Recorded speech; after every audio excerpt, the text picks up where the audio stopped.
గజం భూమి 13,500 రూపాయలతో 151 గజాల భూమి 20 లక్షలు మాత్రమే.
ప్రముఖ రాజకీయ వ్యూహకర్త ప్రశాంత్ కిషోర్ చంద్రబాబుతో సమావేశమయ్యారు. ఈ పరిణామం వైసీపీ వర్గాల్లోనూ సంచలనమైంది.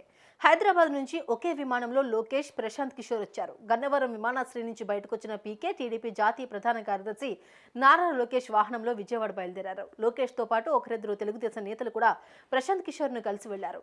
లోకేష్ వాహనంలోనే ఉండవల్లిలోని చంద్రబాబు నివాసానికి చేరుకోవడం రాజకీయ వర్గాల్లో చర్చనీయాంశమైంది.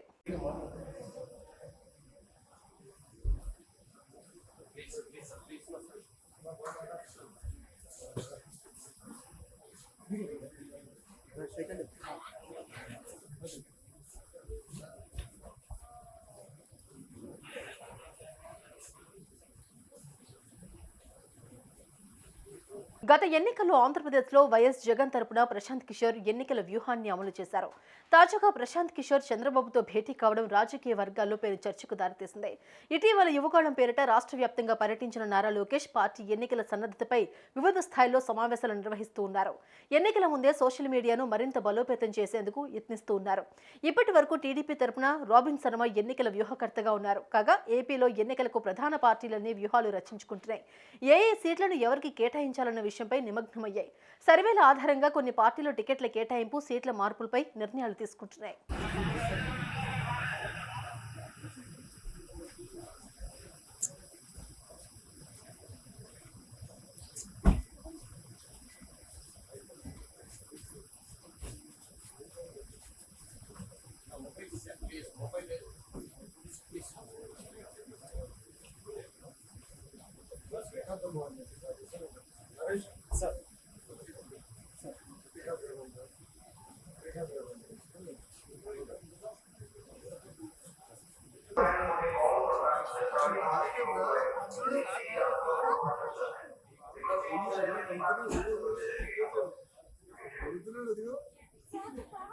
Mayra